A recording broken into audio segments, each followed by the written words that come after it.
beverage with my staff, enjoying the 1-0 in the second half of the season. I totally forgot I had to do this.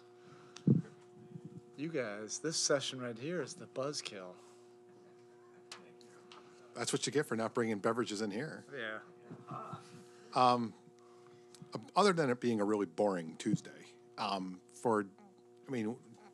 Jimmy's wrist was falling off on 2 of the free throws. You had a 6-point possession. You had the whole Dwayne, whatever happened with him in the second quarter. How do you summarize what we saw? It's just a normal Tuesday night with the Miami Heat. I think this is when we feel most alive, when everything just happens and when all of our competitive juices get out there. And that's the team we all can relate to. That's the team I like, for better or worse. That I love the passion, and we had to really gut it out.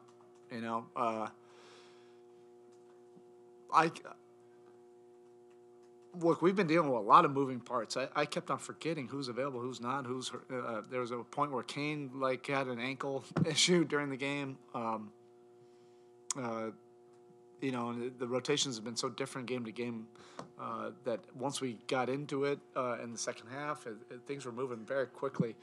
But the guys just focused on the task at hand, and there are a lot of swings of emotions, including some calls that went our way that you have to manage the emotions and focus on winning the next possession. And I thought, after the frustrating possessions, I thought we responded in the right way. And we got some key plays, down the stretch. They were making some big plays as well. And Alexander is just not an easy guy to stay in front of. You have to usually bring a second guy or at least really shade the court that opens up some cuts or guys getting behind the defense that typically would not happen against us. So I think they've built a system that really makes sense for them. And then we were down 5. We were up 2 with Kane's 2 free throws, and then all of a sudden I blinked and we're down 5. It happened that quickly. And we had to make some plays, and we did, including the missed blockout on the free throw. We will be watching some film on some of our free throw blockouts, but I don't even know how we got the steal. I know that Vic and Jimmy were involved with it.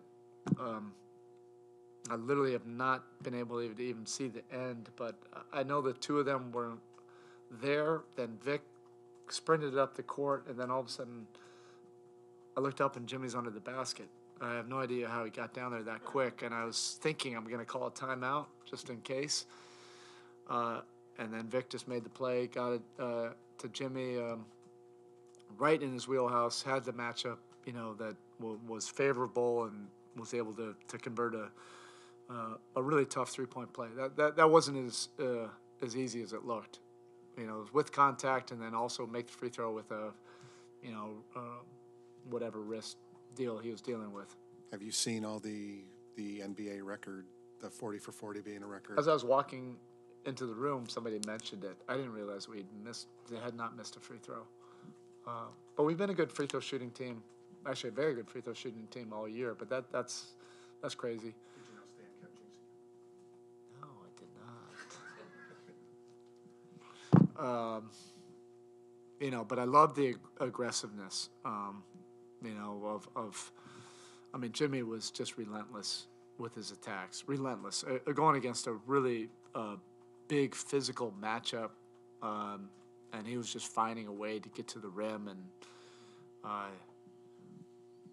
look, if we're not going to get a call at the end of the game, we're gonna make you have to make a decision every single time in this game, and that's what Jimmy did. And that takes a lot of calories, burning, to have that kind of effort to get there. But then also to have the calm state of mind that after that kind of physicality to be able to relax your mind and to be able to convert those free throws. That was, not on that kind of stage, but to be able to get 23 free throws reminds me of another guy. All we kind of saw was Dwayne kind of walk off and throw something onto the court. What led to that sequence of events? It's the Miami Heat. We're all a bunch of gnarly personalities, so, that part was unfortunate. Everything before that, that's the Miami Heat. That part was unacceptable. What other guys did also, a guy like Max stepping up in so many different roles this season and finding a way. How critical was it him to sort of help and keep you afloat during the tougher times? Yeah, and I've had that conversation with Max and a few other guys, but Max in particular to this situation where his role has shifted a bunch, and I don't want to broadcast it too much because then you breathe it into existence. But there is a reality that if your role is shifting night to night, that can be taxing. What everybody wants is consistency. And he was pretty clear and had a good understanding of what his role was when everybody's healthy. And I think he's super dynamic, off the bench. He's ignitable, but he also is a very good basketball player. It's not just the shooting. He does a lot of other things. But because of a lot of the injuries, we've had to insert him into almost equal amount of starts, and that wasn't planned. And then it almost has happened week to week where it's a different role. But he's been steady. I love his spirit the last few weeks, and I do believe in a karma. And I think if you just keep on showing up with a great team spirit every day, things eventually start to work out in your favor individually. But, the most important thing is he helps you from a team standpoint. How important was Jamal tonight, just those minutes, especially at the center down the stretch? We told him, be ready. I don't think he or I envisioned this many minutes. Orlando, got in foul trouble, and, at least 3 of those looked a little bit questionable. But that happens, particularly for young guys. And Kane is fully in rhythm. He's been playing big minutes in Sioux Falls, and we've been keeping track of him while he's been there, and he's been playing winning basketball, and they've been playing great. He had that 17-rebound game, so he's in shape. He's ready. He's also improved with the details, system details. Each month, I think he's gotten a lot better, particularly when he gets back to us, and I think that's a credit to Kasib and the whole Sioux Falls program, that he's made important strides so that if crazy things happen and all of a sudden you got to plug him into a really important game, he's ready for those minutes. And his Swiss Army knife ability was really important in a game like this. You might not have had any other choice tonight with the guys you had out, but do you like that Vic has kind of reached the point where he's willing to just be the guy to put the big shot up and step into some big shots? Oh, yeah. Look, the whole team wanted that, too. Jimmy was creating so many actions, but if you're doing that every single possession, you need somebody else to, create, the inertia of attacking. And I think even the one that he got blocked, he was like a bullet, going down the court, and then all of a sudden in and out, and he got right to the rim, and they made a heck of a play to get the block. But that burst is there. But also you're talking about a former All-NBA guy, former All-Star, that in those big moments, regardless of whatever your percentage is from anywhere, he feels like he can make any of those plays at the end. And that 3, to pull us that much closer was really critical.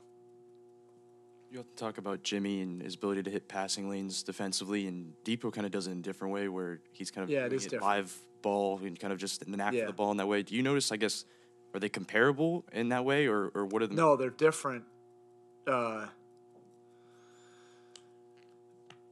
And how do I say it? Jimmy, it kind of gets in the brain of, whatever the other team's trying to get to. And then he just waits. for you to make any kind of mistake. And he may wait 8 straight minutes before he pounces on a mistake. Vic is just every single possession. He's, his lateral quickness and speed is so uncommon, and he's really getting that back, to who he used to be. I remember, I guess 2 seasons ago, I was watching all of his defensive clips when he was all defense. It was when we first acquired him, and I literally had never seen anything like it. He's starting to get to that, and he also can play passing lanes and everything, but he's just really unique on the ball. And he can play passing lanes as well, and that's really important to our system right now.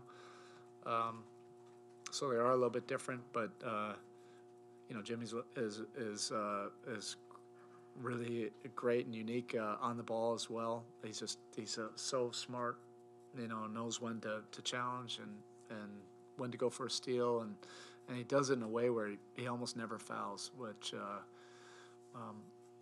just shows you that he's got an incredible mind. But I think Vic is only going to get better, as he understands our system and how he can really make an impact and be disruptive defensively. Okay. Thank you. Oh. Coach, this kind of wins gave to you more confidence and to the team. It's the perfect time to start winning streak. I hope so. It's the start of the second season.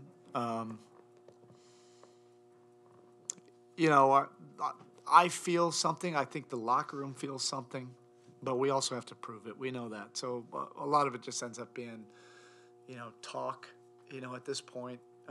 But we feel encouraged, even with all the moving parts and the injuries and missed games. We feel like something is happening. And I like that feeling. I like that feeling going into a locker room when you feel a team starting to come together from the adversity. You wish every team would come together like that, and it doesn't always work that way. And the last 3 weeks, you feel like this group is coming closer, and I think everybody's kind of refreshed, even though everybody's kind of exhausted and minor injuries. I think they're refreshed for the second half of the season that we can do something special. Okay, thank you.